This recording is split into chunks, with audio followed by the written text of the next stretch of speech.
Good evening, brothers and sisters. Your brother Rams here. Again, it's a Sunday night, and I'm coming back with another one of my podcasts. And first and foremost, I'd like to thank all my listeners and supporters out there. I'm very honored and I'm very grateful for all your support, and continue to follow me here on YouTube, because I got some very important messages to all people, but especially black folks, brown folks, red and yellow, and even my Caucasian brothers as well, if they're willing to listen. But right now, let's get right to the political sauce right here. And let's talk about one of the hot topics that's going on, and that's President Trump's attacks against Venezuela. And let's take a look at it. These attacks on these ships, and he's just blowing them out the water. And again, like I said, peacemaker or warmonger? Peacemaker or warmonger? Remember, let's not forget, our president is a convicted felon. And I've said many times in my podcast, convicted felons are liars, but not all. Excuse me, I'll take that back. All convicted felons are liars, but not all liars are convicted felons. That's what I meant to say, brothers and sisters. So I want you to realize this with our president. He's a convicted felon. Thus, he's also a liar. Yes, he's a liar. He doesn't tell the truth. That's what you call someone who doesn't tell the truth. They call him a liar. Very plain and simple, so no one misunderstands your words.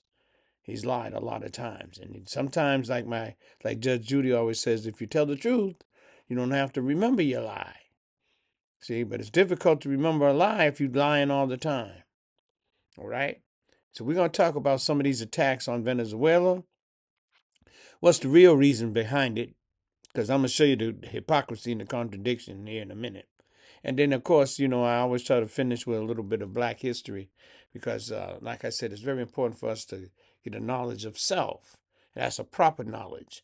As I've said in my podcast over and over again, without proper education, you are subject to manipulation. And that's what has happened to us. As my beautiful brother Carter G. Woodson said, the miseducation of the Negro. See, that's a very big issue here in America. Miseducate them, confuse them with all kind of distorted facts.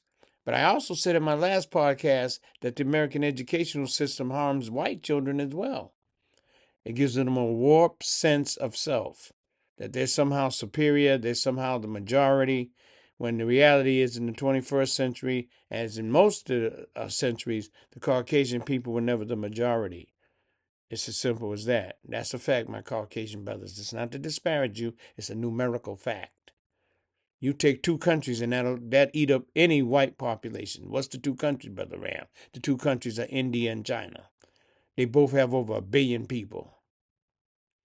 So that unto itself tells you the Caucasian people are not the majority and never were. That's the truth, my Caucasian brothers. Again, I'm not saying this to disparage you. I'm just telling you a numerical fact. And that's what the situation. But it leads to this understanding, a misunderstanding, that somehow because you believe you're the majority, then you think you should rule. See, you have this idea that majority rules, but you're not the majority. And therein lies the problem. Okay? So let's look at some of these issues pertaining to this Venezuelan boat attack. You've heard me use the term tricknology a number of times. What is tricknology? Tricknology is the art of mixing truth with lies. So if you don't have the actual truth, you could easily be fooled with tricknology. And that's why it's very important that black folks in particular, but my red, brown, yellow man, more not so much so with the yellow man, because he still has a better sense of who he is. Not saying that the other ones don't, but they never let their open enemy educate their children, so therefore distort their children's mind. See, and that's important to understand. You got to teach your own children, and that's what I emphasize.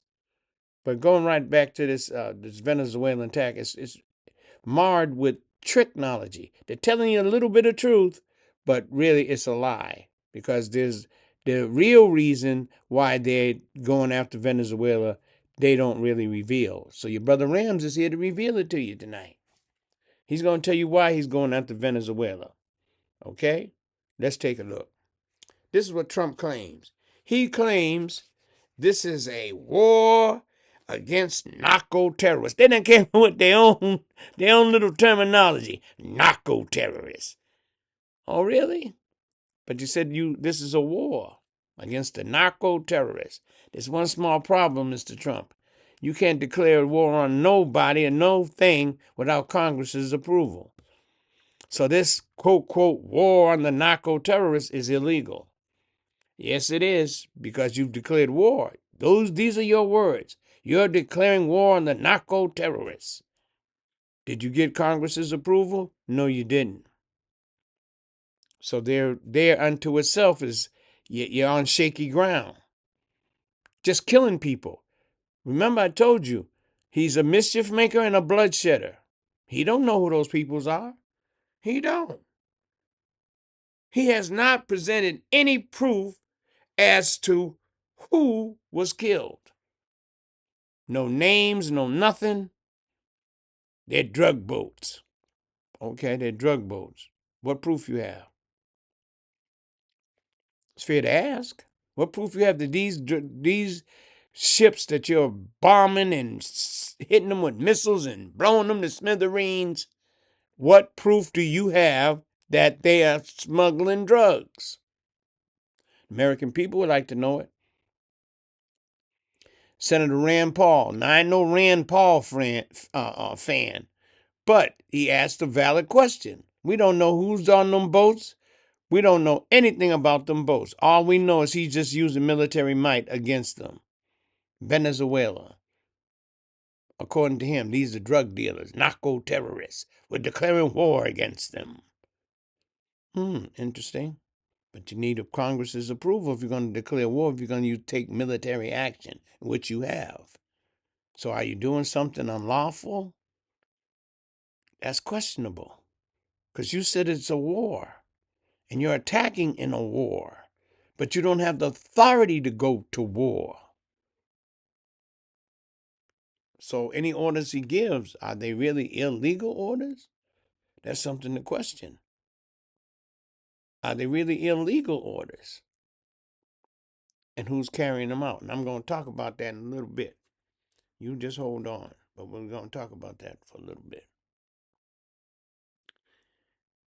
The next thing I want to talk to you about is that it's supposed to be a war on narco terrorists. But here's a small problem, brothers and sisters. Those drugs aren't headed toward America. Let's say, for example, they got proof that these are drugs. Say that. There's still no proof of it, but let's say for the sake of argument that there are drugs on that boat. But there's a small problem. The small problem is this. These drugs ain't headed to America. They're in the Caribbean islands. They're headed toward Dominican Republic and all the islands there in the Caribbean. They're not coming directly to the shores of America. No, they're not. They're not coming to the shores of America. They're going somewhere else. So why would you? But again, that's the truth is they tell you, oh, I'm more concerned about the drugs that get in here and kill my little Mary Sally, Betty Joe, and Caleb, and Shaniqua, and yeah, you're concerned about them. Yes, and you should be, because you've seen them OD. But you still won't answer the basic question behind it. Why the hunger for drugs in America? Why the hunger for drugs? Tell us, Mr. Trump. Do you know who the two main countries responsible for our drug problem? You want to know the real truth, brothers and sisters? It's China and Mexico. They're the two. China with the fentanyl, Mexico bringing in drugs, They're not using boats. Brothers and sisters, they're not using boats. They're human humans. They're using cars. Drug trafficking. China, Mexico. But we won't go bomb them. Those people he's bombing, let's just say that they are got drugs. They're the small fish. They're small potatoes. They're not even going to put a dent in the drug issue in America. They're not even going to put a dent in it. So what's the war on the narco terrorists? It's a phony war, and I'm gonna get to that in a minute. What it's really about. But here's the hypocrisy. We got to get to the hypocrisy. We got to get to the nuts and bolts of this. We got to get to the nuts and bolts of this, brothers and sisters, because this is real. Here's the hypocrisy. Check this out. President Trump pardoned ex-Honduran President Juan Hernandez. Mr. Juan Hernandez got arrested in America for what? Drug trafficking. For drug trafficking. He's characterized as the key figure. Get this. He's characterized as the key figure in flooding America with 400 tons of cocaine. And what did he say? I'm going to stuff cocaine up the gringo's nose. Whoa, whoa, whoa. What did he say? He said, I'm going to stuff cocaine up the gringo's nose. Juan Hernandez. Pardoned by Donald.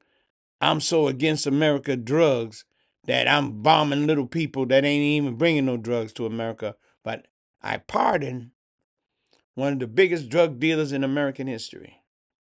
Killed hundreds of thousands of people here in America. But you pardon him.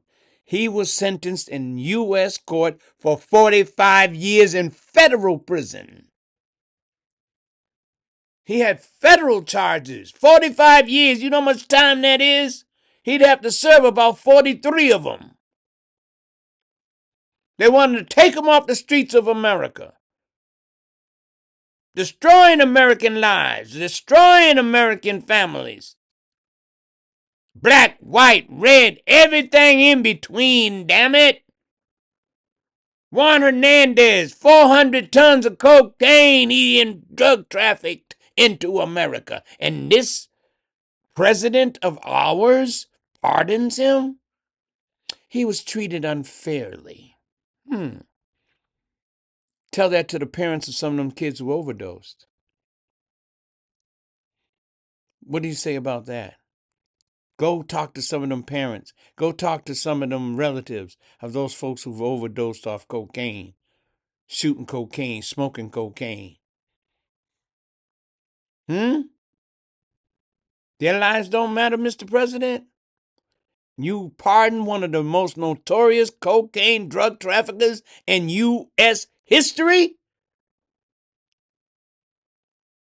Juan Hernandez, ex-president of Honduras, was able to walk free because of a presidential pardon. Sad. Sad, brothers and sisters.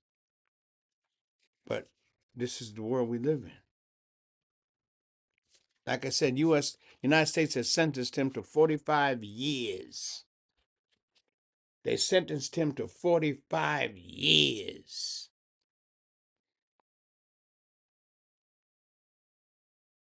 That's important. That's important to understand. But Trump wiped it away and let the big drug dealer walk away free. Meanwhile, he's shooting down little fish in the sea. The little fella. I'm not justifying it. No, I'm not justifying little, big, whatever. They're drugs. But again, We still won't look at the big problem, America's thirst for drugs. America's thirst for drugs. We won't address that. We won't address that.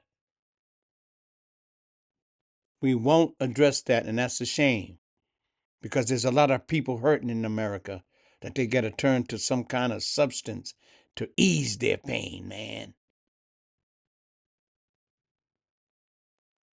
This is what we got to realize. This is what we got to realize. Now, but let's look at the latest episode. It happened in September. They authorized one of them military strikes on one of them boats. Okay. Again, to me, it's illegal, but let's say, again, for the sake of argument, they go ahead and bomb them. They hit them with a missile, blow up the boat. There were 2 survivors. They were in the water. Boat blown to smithereens. They hanging on for dear life. No kind of threat. No kind of threat. The Secretary of War, they call him. I call him Secretary of Defense. That's his title name. That's his real name. They've not given no kind of permission to change it to the Department of War. That's something they've done on their own. So I still will call him the Department of Defense. He's the Defense Secretary. He can call himself whatever he wants. I mean, of course you can, but it's not officially recognized as that. And the question is, what? Why was there a second strike to kill those soldiers, which is a war crime? They were helpless. They were struggling to survive. They showed certain members of Congress and the Senate about the second strike that killed them men. It's really a war crime because there's rules of engagement. And once an enemy has deemed to be unable to retaliate back or whatever, you can't attack them. You can't attack them. And many of them, congressmen who came out of there and senators, some of them said it was very disturbing. In other words, it was a crime. They're trying to be nice. I won't be nice. I'll tell you the truth. It was horrific. They destroyed them people. But you got some of them Trump minions. Tom Cotton, I think he's from Arkansas. Oh, I didn't see nothing wrong with it. I thought it was very lawful and all of this. There's one solution. Release the original tapes. The original tapes, not the ones that's been edited. Release the original tapes. He just bombing ships after bombing ships. But I got to take my hat off to a brother.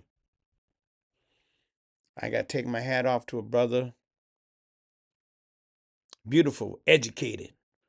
And as I said, when we get our own like we should, this is the type of military brother, we're going to help need to protect our property so there won't be none of these black massacres, which I'll talk about at the end, where white folks just came and just started killing us and destroying our property and destroying our dreams and aspirations. But I'll talk about that later.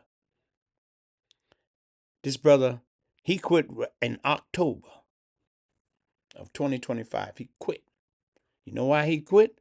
He was commander of the U.S. forces in that region, in the southern region of the Caribbean.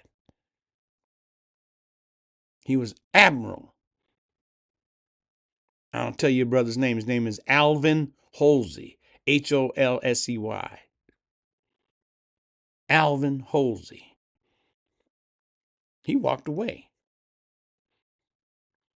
Why did he walk away, Brother Rams? He walked away because he didn't agree with this all of a sudden just bombing people out the clear blue sky. Just bombing them for no reason. He didn't like that. Because he knew in his heart that there were some legality issues Remember remember the Republicans got mad because those Congress people put out that like a PSA.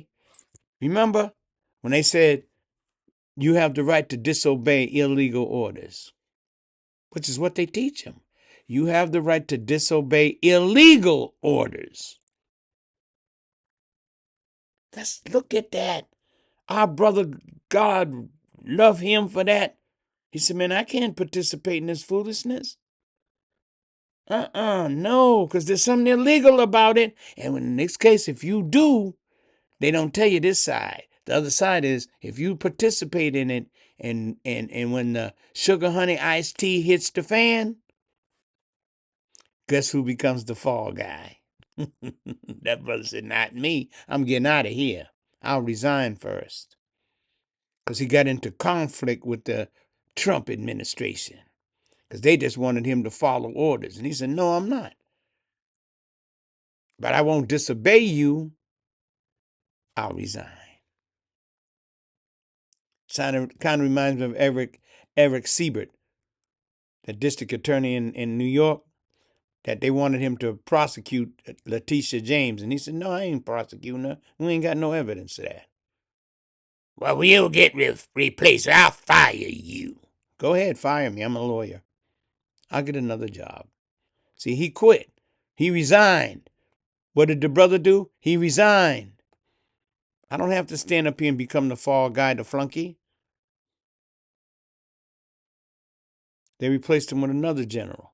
And he's getting ready to be the fall guy when all this goes down. If what you did was legal, Mr. Trump, release the tape. And he said he's going to release it. I'm talking about the unedited version. I'm talking about the unedited version. Because that's important to understand. Let's see it. Let's see that second hit. What do they call it? The double tap. Black folks don't believe that. They killed them two survivors. Because these are mischief makers and bloodshedders. They're mischief makers and bloodshedders, brother. The brother's name was Admiral Alvin Halsey. Tip my hat to you, brother. Show some integrity. I didn't get to be no daggone admiral listening to foolishness. I command thousands of men. I'm going to sit here and listen to something I know in my heart is illegal. But instead of create that type of fuss, I'll walk away, baby. And again, kudos to him for having that type of integrity. If more of us had some integrity, the world would be a better place. But what's this all about? It's all about distractions. See, he's like a magician. You know how to some of the brothers and sisters, if y'all been up in the Northeast or even some in the Midwest, whatever, you ever see the 3-card Monte with the cards? Red you win, black you lose. Red you win, black you lose. That's what they're doing. They're playing the switcheroo game with you. They're trying to distract you. And this is what the distractions are from. And he's the master of that. As soon as he get caught up in one thing, he throws something else out there. Got to give it to him. It's kind of crafty, but it gets old. Once you see it over and over again, then it becomes old. What's the distractions from? What about the Epstein files? Still ain't talked about that. They ain't all been released. Distraction. Right? The escalating war in Ukraine. Man, Putin bombing them people to death. I mean, heavy drones and airstrikes and attacking the energy grid and all of that, making them people freeze in the middle of winter over there. You ain't talking about that? Distraction. I'm in the war in one day, and Putin, but he kept saying in the end, well, if they don't come to my agreement, they're gonna just have to kill each other. Does that sound like a peacemaker? That doesn't sound like a peacemaker to me. It sounds like a troublemaker from where I'm from. Poor economy. The economy's terrible right now. You may say it is, but it isn't. Inflation's on the rise, man. Still on the rise. Still on the rise. Okay? But here is the big one.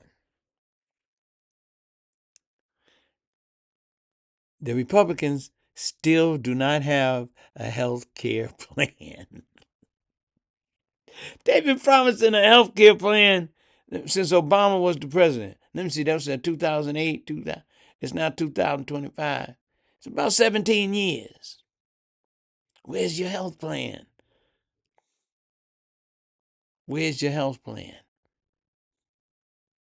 Still haven't come up with one. Remember? Like a magician, hocus pocus, back and forth, and I got a plan, and never mind Obama, and it's gonna cost you. And they threw out some little scrawny $2,000 for what? What's that money for? And only certain people gonna get it. Why? Again, distraction. That's what that's about. He knows the economy he's in charge of ain't worth a hill of beans now. It's not. We're losing bad. Tariffs has not been good. Remember what Ronald Reagan said? Tariffs are not good for our economy, and it's not good for the workers. That was an iconic Republican who said that. And Trump got mad because Canada blasted it all over the airwaves. But it is what it is. The economy's doing terrible. But he says it's doing good. You know why? Because he's destroying it. He's destroying the American economy. He's tearing it down piece by piece. And you have to understand these things, brother. He is not here to make America better or nothing. He's here to feed his millionaire, billionaire friends. And he's here for his family to pocket as much money as they can. And the hell with the rest of you. He didn't care about the kids whether they ate or not. He withheld the money. He withheld the money. How you going to withhold money from the children? How? And he wants a peace prize. And it's so sad. You know how with the little kids, they play soccer and no, even if they don't win the championship or win the game, they give them a trophy.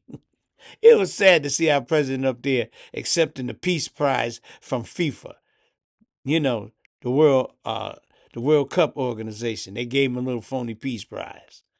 Here you go, Mr. President. I said, look at how pitiful he is. And he was so thrilled to get a little peace prize, like a little child. They call it a participation trophy. The real trophy is the Nobel Peace Prize, and you're so far from it, you need binoculars to see it.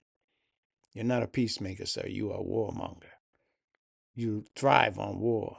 You thrive on hate and division.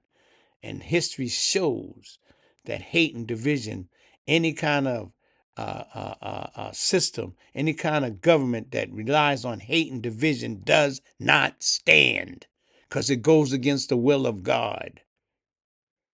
He's trying to build an American system built on hate and division. Tell me how long that's going to last when there's a God of love and unity. You see the Pope. Pope don't come over here. He told them. He said, until you start treating the immigrants better than what you do, you don't have to worry about seeing me. You see him. You see the Pope extending himself all over the world, baby. But he ain't coming to America. There's a reason why. Because this is a house of devils, mischief makers and bloodshedders, and he's serving the Lord, baby. And Pope, you keep serving the Lord, because God is with you. Keep trying to bring peace and unity among the people. Keep trying to bring people together instead of splitting them up. Try to get people to love one another instead of hate each other. Now President Trump's going after the Somalis. Why? They're hardworking people. Now he wants to make an extra effort to deport them. Now black people, that's a warning sign. because you knew it was coming. Once he started throwing out our brown brothers, our Mexican brothers, you know your black self was next. So now, a Somalian, can you tell a Somalian from a Ghanaian? Can you tell a Ghanaian from someone from Tugelo, Mississippi? Can you? How you distinguish? Remember, they already said they're racial profiling. Again, as I said in my podcast before, you don't see them going after no white immigrants. And they say there's almost 20 million white immigrants here in this country, many of them who are illegal. But you never see ICE going after them because this is a racial issue. It's a racial issue, and that's why they're going after the brown and black now. And that's what I say is sad. They're going after the brown and black. So we must realize that, brothers and sisters. We must realize that. So now, your brother Ram's going to turn to, so why is America really going after Venezuela? The real, see, because it's technology. Well, we're trying to get the drugs. They destroy poor minds of America and blah, blah, blah. And everybody knows that's the truth. We don't want nothing to destroy our young people's mind, old people's mind too. We got some old dope fiends in America too. We got some old dope heads. So why? What's the real reason? Brother Rams, break it down. Of course I'm going to break it down. Got to break it down because if not, we won't understand. Remember, I told you most of the world's drugs, the heavy drugs, do not come from Venezuela. They come from China and Mexico. And they're not using boats. They occasionally use boats, but they know once they approach the American coast, they got to deal with the Coast Guard. See? But the drugs are still getting in America. You kept the illegal people out. Okay. That wasn't no great feat. Know why it was no great feat? Because all you did was send the military to the border, and that basically shut that down. Sleepy Joe didn't do that. And that was one of his worst mistakes. And that's why they fed on that. But the drugs are still coming in. The drugs are still coming in, brothers and sisters. And that's something we must understand. So what is this really about? One of the first things is it's about oil. Ooh, Brother Ram's oil? Yes. Venezuela has the largest proven oil reserves. That means untapped on oil. But underneath the ground, bubbling with oil, waiting to be developed by somebody. Now, as far as being pumped out the ground, no, they're not number one because they don't have the facilities. They don't have the facilities. So they can't be number one like that, but they're oil reserves. So if we could get the hold of that land, we can pump that oil out of there. Oil is the first reason why. That's the most reason why, because we want that resource. Again, those little fish in the sea they going after, this is all part of the technology, it's part of all the distraction. They want that oil. And you better not believe for 1 minute. I mean, you better believe for 1 minute that that's what they want. They want that oil for America. Because they know America can't pump enough oil. They pump plenty, but they're not enough. All right? And here's the big piece. If we go to war and gets into an extended, war with Venezuela, this is what happens next. And this is a key piece you got to understand. say it drags into 2028. Trump gets to stay as president. Did you know that? If we're in a war, at that time, Trump gets to stay as president because the elections will be suspended. You suspend the election, he stays as president. He stays as president, brothers and sisters. But what he really wants is regime change. He wants Madero's out. Well, why would you say that, Brother Rams? It makes sense. Look at the state of play, brothers and sisters. This is an old American trick. This is what done it. They've done this in a lot of these third world and Latin countries. They drive the leader out some kind of way. I'm going to throw a name out at y'all where this goes back in the 60s. It was a gentleman named Salvador Allende. Salvador Allende. Allende. Salvador Allende. And this was I forget what country it was, a Latin American country. And he wanted the resources of that country to be used by his people. So it benefit them. There's so-called rumor, I don't know how much rumor there is, but reality, that America, through the CIA, had him politically assassinated. And then they installed a puppet government and then exploited the resources of the country. And that's what you're going to see here. They're going to get rid of Madero's. They're going to put in a puppet government, and then that puppet government going to give America all those resources. That's the real long-term plan, me and brothers. And it's something that you need to look into. So he can stay president, but it's more important to exploit the oil that comes from Venezuela. And that's what he's doing. And that's what we have to understand. It's a very important point. Like I said, the Republicans, they have no health care plan. Where is it? 15, no more 15, what did I say, 17 years? Where is it?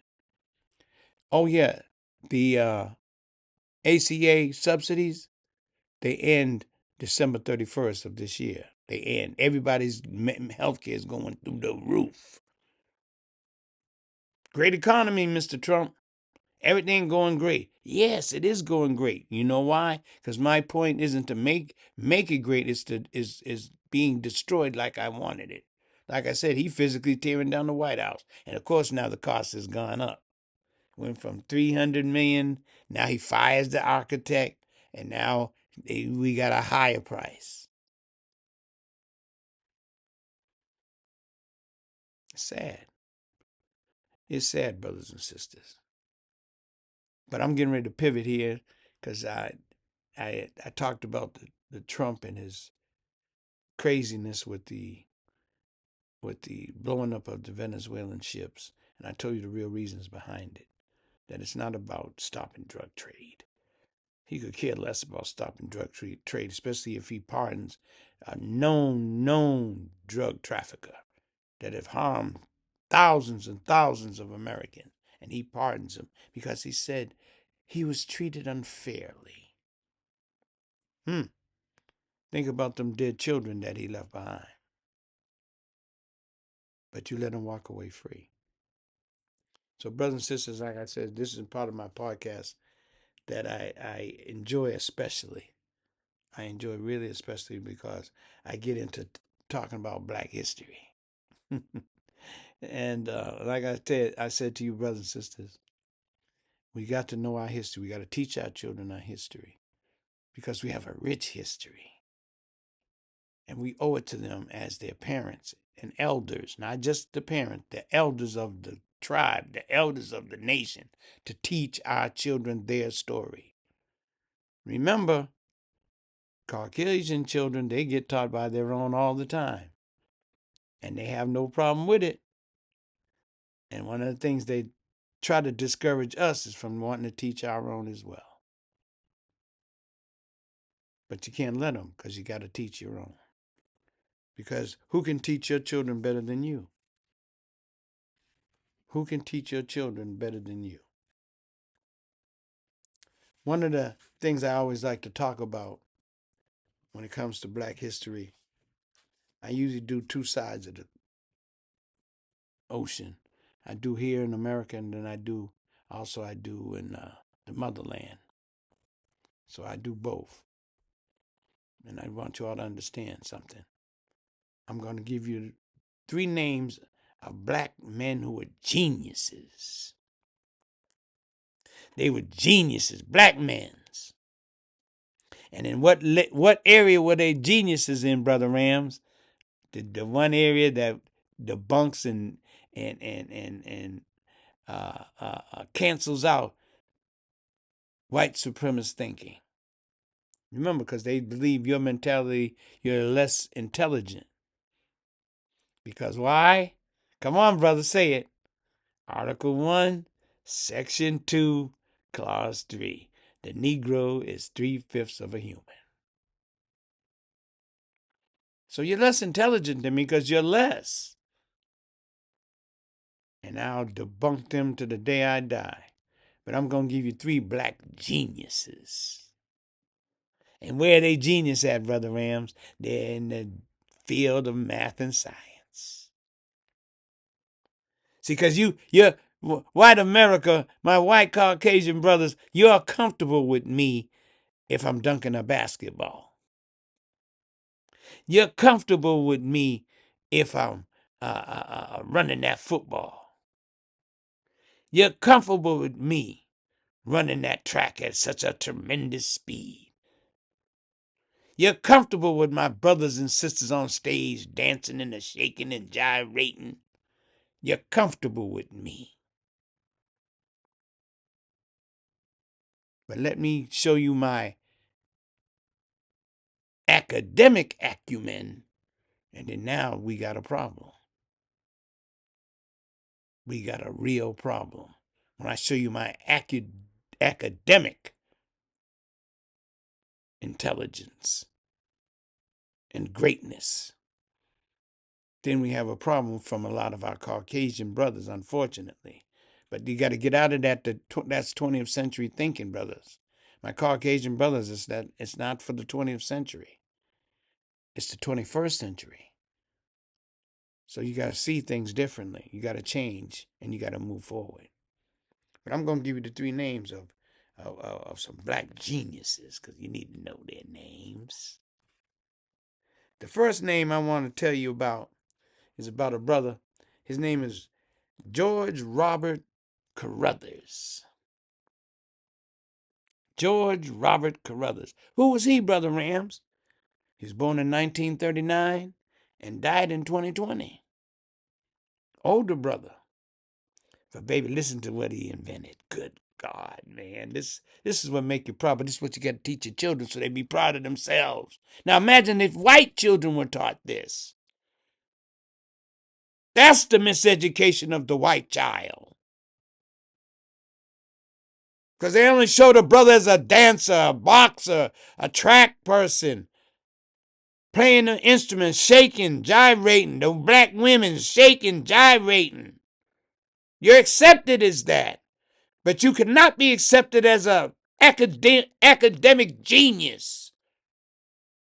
Because that debunks white superiority. Especially when it comes to intellectuality. It debunks it.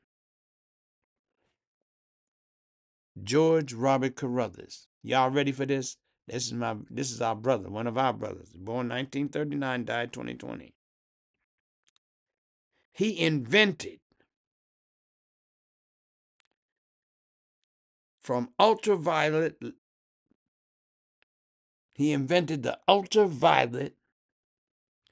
electrographic camera. Good God, Brother Rand, what the world you just said? He invented the ultraviolet ultrographic camera. Now, brother, what the heck does that do? It's also a spectrograph. And what it does, it uses ultraviolet light. Get what I'm saying? It uses ultraviolet light to study the gases and upper atmosphere of the earth. It studies the upper atmosphere and studies the gases that surround the earth and the upper atmosphere as well. George Carruthers, the ultraviolet electrographic camera.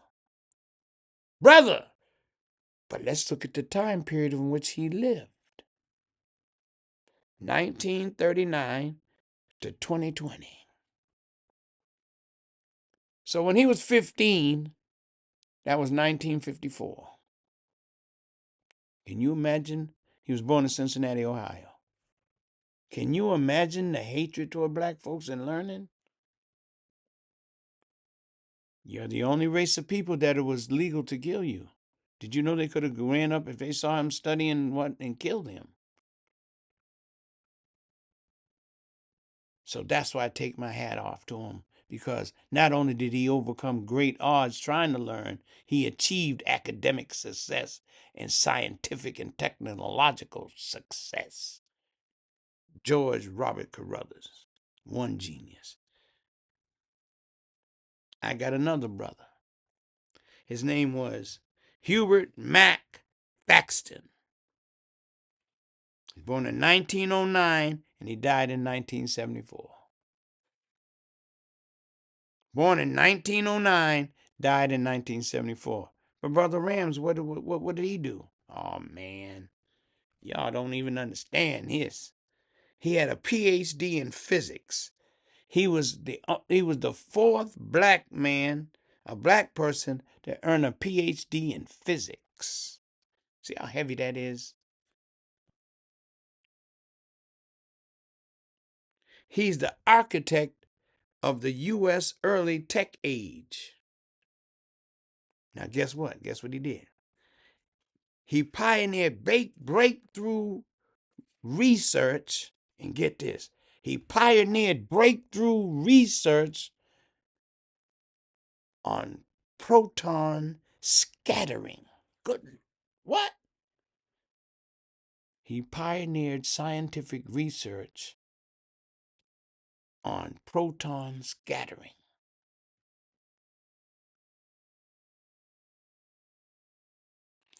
He engineered one of the first color TVs. You know the color TV, daggone it, you got one now. George Carruthers engineered that.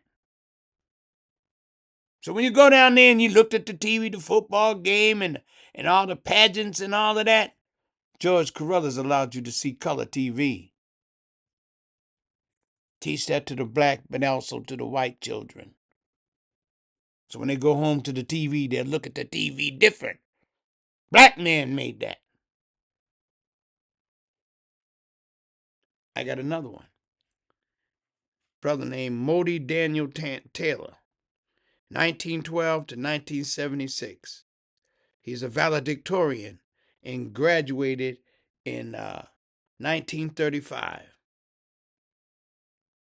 He taught chemistry. Chemistry? Black man teach? Man, black people taught chemistry before there was even a Caucasian on the earth. And that's not meant to disparage white people. It's a historical fact. Those are some of the manuscripts that they took out of Timbuktu. Manuals on chemistry. He earned a PhD from the University of Chicago. And then guess what?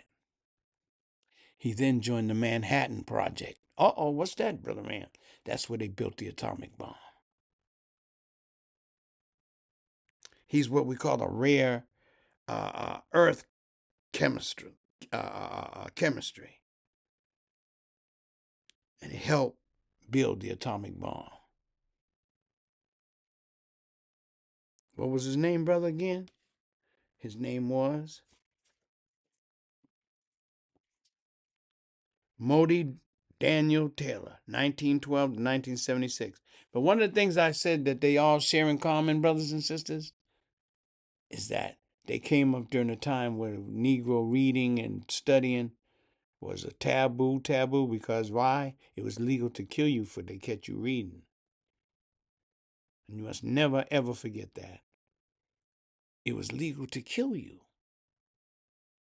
So these brothers braved all the odds and went on ahead and did and helped the world. That's important for us to all understand. 3 men: Robert C. Carruthers,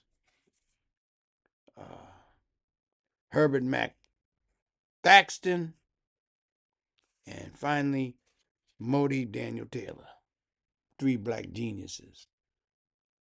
But Brother Rams, I know you got a woman somewhere in there, and I'm gonna get right down to the nitty gritty with this sister. This is a powerful sister. She's an African queen. She's an African queen, brother. And when I talk about her, I get fired up, man. She's an African queen. And know what her name was? Her name was Ya Asantewa. Look it up. Ya, Y-A-A, Asantewa. Asantewaa.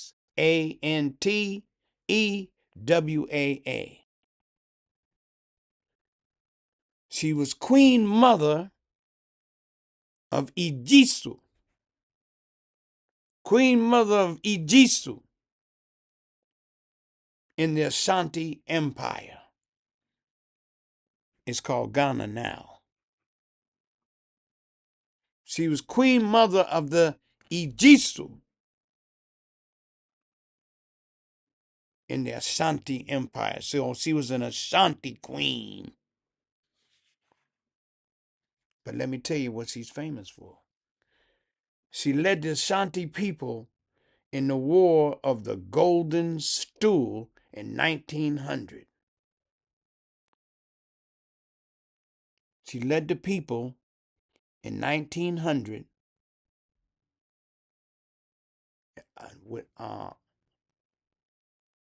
to fight off the British for this Golden Stool in 1900. She fought them off. But guess what? It was a fierce rebellion. This is what I want you all to take from this. It was a fierce rebellion against British colonization. Stop right there. Black man and woman, your greatest enemy when it came to colonization was the British, because they were the big power of the time. The Portuguese and the Dutch, they had their hand in slavery too. The French, the Spanish, yes, they did, but they were small potatoes. The biggest army at the time was the British Army. And we've had numerous conflicts with the British. They wanted to take our land. Sound familiar? The British taking land? Remember Palestine? Remember Africa? Taking land. She had a fierce battle with them. Brothers and sisters. But what she became a symbol. Now listen to me, brothers and sisters. She became a symbol of courage and female leadership against oppression. Damn it. She became a leader.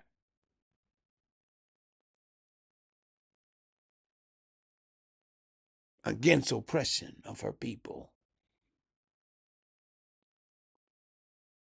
Ya Asantewa. Now I'm going to tell you some more facts about our sister. She led the fight against oppression. And guess what she called for? Unity among our people. Way back then, there's a key word, unity. That's America's biggest fear. Even J. Edgar Hoover said that. The biggest fear for white America is the black man's unity. J. Edgar Hoover said that. Let me tell you a little bit more about our sister, Ya Asantewa. She became a warrior at 60 years old. Good God, man. You mean our sister was a warrior? Yes. I told you she led the rebellion against the British in 1900 over the Golden Stool. And this is what I'm going to say to you right now. In one of her most famous fiery speeches before her people, she stated, quote unquote, if the men will not fight, get this, if the men will not fight, then we will. The black women's, damn it.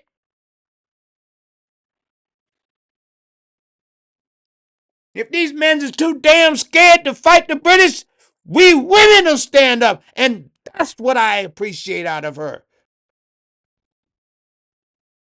She taught these women, stand up. 60 years old, became a warrior. In other words, I ain't too late to fight the struggle for our people's freedom and justice and equality. I'm not too, and that's why I say, when you see certain sisters out there defending us and going to bat for us, you give them kudos. I'm gonna name three right now. One of the main ones, this sister here, man. I take my hat off on her, but I say, my sister, you are on the shoulders of this great African queen, Ya Asantewa. You're showing your courage. You want unity among our people. You're taking a leadership against oppression, man. And that sister's name, she's from Texas, and that's Jasmine Crockett. Check her out on YouTube. That sister's fighting them devils left and right every day, shooting them down left and right, hitting them with the facts. That's all. She's a lawyer. She don't play around. Sister, you standing on the shoulders of Ya Asantewa. Next one. This sister here, she's a podcaster and she's a journalist, and her name is Tiffany Cross. I've seen her on some different shows. Strong sister. Support her too. We got to support our sisters because it's important. And she's fighting for justice for our people. Keep fighting, Miss Tiffany. Keep fighting, keep fighting. Jasmine, keep fighting. Because you're standing on the shoulders of queens, baby. Not just Ya Asantewa. You're standing on the shoulders of Nefertiti. You're standing on the shoulders of Nefertari. You're standing on the shoulders of Makeda. You're standing on the great queens of Africa. So stand up! You have nothing to fear but God himself. And you black men, y'all need to get behind these sisters since you can't get out in front of them. And there's a third one. This is a beautiful sister. Her name is Carrie Champion. Carrie Champion. If you hear her speaking, listen to her. Because she means nothing but freedom and justice for our people. And she don't put up with that foolishness. Because, again, she's standing on the shoulders of the great queens of Africa. Standing on their shoulders, and you should, because we got some great ancestors. That's why I tell you, brothers and sisters, you got to get in there and start digging up your history, baby. It's almost like a dope fiend taking crack for the first time. Once you get a little hit of that black history, you ain't going to want to stop. You want to keep knowing more and more and more. Your thirst will grow more and more to learn more about the Asiatic black man and woman. You won't be able to satisfy yourself, man.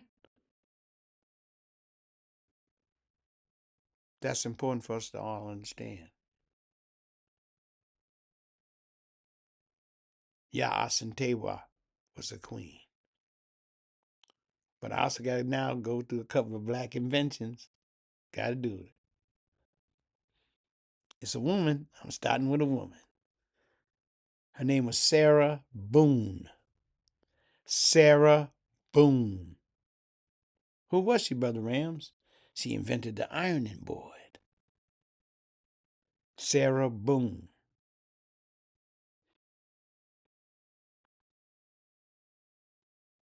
Air conditioning unit.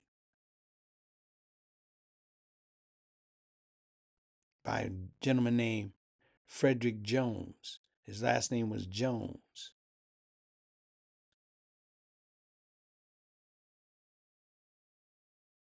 Elevator, Alexander Miles.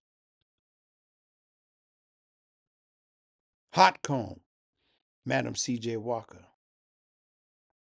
Great black inventors. So don't ever forget that, brothers. Teach these things to your children. Teach them about Yas and Dewa. Teach them about the Mali Empire. Teach them about Benin. Teach them about Shaka Zulu. Teach them about the Nubians. Don't forget the Nubians, because Nubia and Egypt were tied together. So don't forget, brothers and sisters. Again, this podcast, I'm gonna title it, "Should America Continue Its War Against Venezuela?" It'll be something to that effect. But again, brothers and sisters, I just want to say thank you very much for listening. Continue to support me, and I thank God for all your help. Please be safe. Teach your children, love your children, pray to the true and living God every day. So as I say, may God bless you all. Stay safe. Thank you.